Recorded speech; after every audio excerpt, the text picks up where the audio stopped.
ఉన్నట నూనె మొత్తం అమ్మేసి ఆ పేద విధవరాలు చేసిన అప్పులన్నీ తీర్చేసి, అంతేకాదు తాను తన కుమారులు కూడా ఎంతో సంతోషంగా జీవితాంతం వాళ్ళు జీవించారు.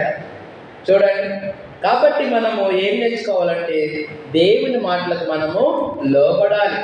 ఆయన మాటలని మన విశ్వాసము ఉంచాలి. దేవుని సేవకులు ఫలానా సమయము ఆదివారం ఆరాధన 10 గంటలకు, మనం ఏం చేయాలి? 9:30కి వచ్చి ప్రార్థన చేయాలి. లోబడాలి, దేవుని మాటలకు మనం లోబడాలి. దేవుని సేవకులు నియమించే సమయాన్ని మనము గౌరవించాలి. ఆ సమయానికి మనం రావాలి. చూడండి, మనం 11 గంటలకి 11:30 అలా వస్తా ఉన్నాం. అది ఏమన్నా విధేయత ఉన్నదా? విధేయత ఏదైతే చెప్పారో ఆ మాటలకు మనం ఏం చేయాలి? విధేయత కలిగి ఉండాలి, లోబడాలి. లోబడినప్పుడు ఆశీర్వాదం చూస్తాం. ఆదాము ఏం చేశారు? ఈ తోట చెట్లలో సకల ఫల వృక్షాలు మీరు తినవచ్చు, కానీ తోట మధ్యలో ఉన్న వృక్ష ఫలాలు మీరు తినకూడదన్నారు. తింటే ఏమైపోతారు? చనిపోతారన్నాడు. వాళ్ళు లోబడ్డారా? దేవుని మాట విధేయత చూపెట్టారా? చూపెట్టలే. ఆశీర్వాదానికి బదులుగా శాపాన్ని కొని తెచ్చుకున్నారు. కాబట్టి మనము ఆశీర్వదించబడాలంటే ఆయన మాటలకు మనము లోబడాలి. ఆదివారం సమయానికి మనం ఆరాధనకు రావాలి. అలాగే గురువారం, శనివారం విజ్ఞాపన కూడిక దేవుని సన్నిధికి మనము పరిగెట్టుకుంటూ రావాలి. దేవుని సన్నిధిలో ఒక్క దినము గడుపుతారు 1000 దినాల కంటే శ్రేష్టం అన్నాడు. దేవుని స్తోత్రం చెప్పండి.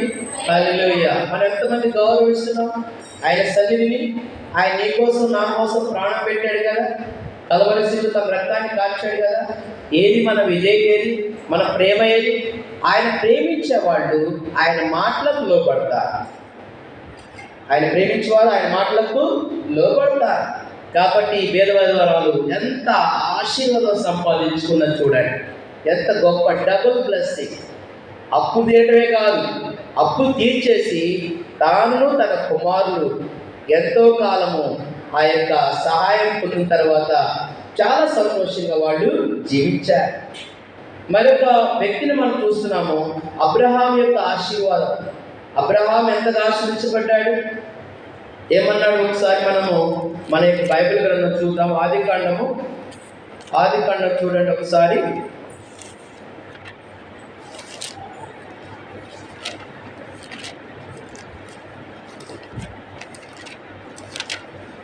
ఆదికాండము 15వ అధ్యాయము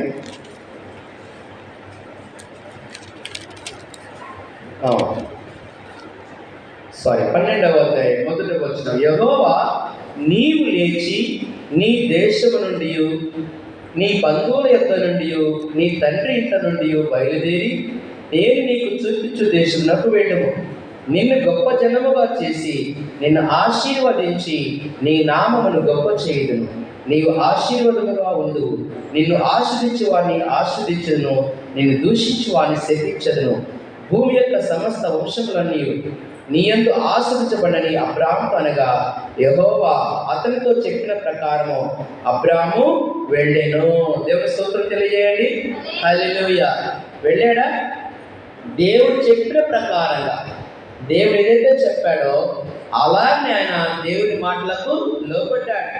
తల్లిదండ్రులు విడిచిపెట్టాడు, తన బంధువులు విడిచిపెట్టాడు, తనకున్నటువంటి సమస్త విడిచిపెట్టి తన భార్యను తీసుకుని దేవుడు చెప్పిన చోటికి బయలుదేరి వెళ్ళాడు. వెంటనే లోబడ్డాడు. కాబట్టి మనం లోబడినప్పుడు గొప్ప ఆశీర్వాదం మనము చూస్తాం. మనం ప్రతినిత్యం కూడా ఎప్పుడు కూడా మన ఆరాధనకు రావడం మంచిది, దేవుని ఆరాధించడం గొప్ప ఆశీర్వాదము. కానీ మనం ఏమాత్రం దేవుని మాట లోబడుతున్నామో? దేవుని ఆశీర్వాదం సంపాదించుకోవాలంటే ఆయన మాటలకు మనము లోబడాలి. ఆయనకు మనము విశ్వాసం మనము కలిగి ఉండాలి. చూడండి, అబ్రహాము 75 సంవత్సరాలప్పుడు ఏమన్నాడు దేవుడు? నేను నీకు ఒక కుమారుడు అనుగ్రహిస్తానన్నాడు. చివరికి 75. మనమైతే ఏం చేస్తాం? నెక్స్ట్ ఇయర్ దేవుడు కుమారుడు ఇస్తాడేమో అని ఎదురు చూస్తాం. ఆయన ఎన్ని సంవత్సరాలు ఆయన ఎదురు చూస్తాడు? దాదాపుగా 25 సంవత్సరాలు ఆ వాగ్దానం కొరకు ఎదురు చూస్తూ ఉన్నాడు. అది విశ్వాసం. దేవుని స్తోత్రం తెలియజేయండి. హల్లెలూయా. ఇంకా విశ్వాసం ఉంచుతున్నాడు. నా కుమారుని ఇస్తాడు, కుమారుని ఇస్తాడు, కుమారుని ఇస్తాడని ఎదురు చూస్తూనే ఉన్నాడు.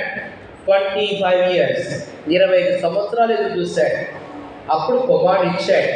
ఇస్తే లేక ఇచ్చినటువంటి ఆ కుమారుడు ఏమన్నాడు? మళ్ళా దేవుడు ప్రత్యక్షమయ్యి, నీకు ఒక్కడైన నీ కుమారుని తీసుకొచ్చి ఆ మోరియా పర్వతం మీద నాకు బలిగా అర్పించన్నాడు. చూడండి, ఎట్లాంటి విశ్వాస పరీక్ష. కాబట్టి మనము దేవుని విశ్వాసం ఉంచామంటే, దేవుని మాటలకు మనం లోపడ్డామంటే, దేవుడు మన విశ్వాసాన్ని పరీక్షిస్తాడు, మన యొక్క విధేయతని పరీక్షిస్తాడు. చూడండి, వెంటనే మరి ఆలోచన కూడా ఏం లేకుండా ఈ ఆస్తి అంతా ఎవరు అనుభవిస్తారు? ఎన్నో గొర్రె మందులు ఉన్నాయి, ఎంతో ఆస్తి ఉన్నది, ఇదంతా ఎవరు అనుభవిస్తారు అనే ఆలోచన లేకుండా అక్కడ కూడా దేవుని మాట వెంటనే లోపడ్డాడు.